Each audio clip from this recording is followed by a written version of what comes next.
ভালো জানতেন না, বলে ফেলছেন 3 মিলিয়ন। এখন যেহেতু বলে ফেলছেন 30 লাখ, এখন 30 লাখ মানুষ মারতে হবে।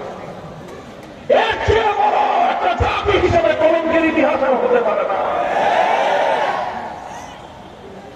30 লক্ষ মানুষ যদি মারা গিয়ে থাকে, তালিকা করেন, তালিকা কোথায়? আমরা আমাদের ইতিহাসের সেই মহান বীর মুক্তিযোদ্ধাদের সাদা পরঙ্কারী 30 লক্ষ শহীদের রক্ত তালিকা দেখতে চাই। কেন করো নাই তোমরা তালিকা?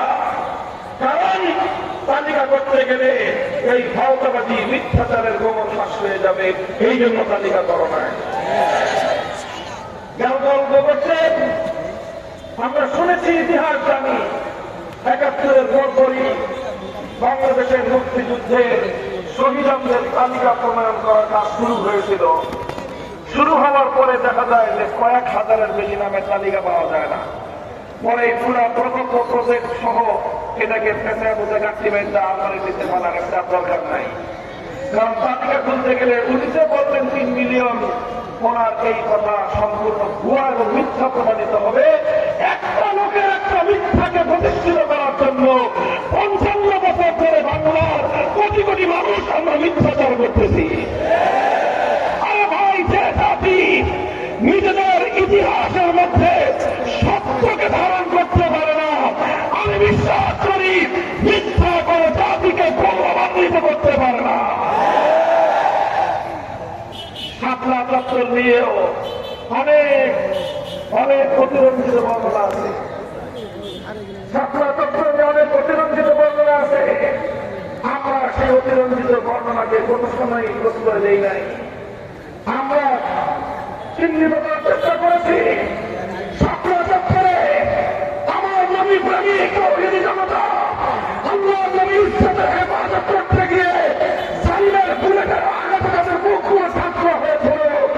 যারা শাহাদাত বরণ করেছেন তাদের প্রকৃত পরিচয় আমরা করার চেষ্টা করেছি। এক যুগ পর্যন্ত করা সম্ভব হয় নাই। কেন সম্ভব হয় নাই? কারণ যারা শহীদ হয়েছে তাদের পরিবাররা স্বীকার করতে চায় না যে আমাদের লোক শহীদ হয়েছে। কারণ তারা স্বীকার করলে তাদের উপর জুলুম নেমে আসবে, তাদের উপর জুলুমের তীব্রতা নেমে আসবে। ভয়াবহ নির্মম কাহিনী। আমি সেই কাহিনীর জীবন্ত সাক্ষী।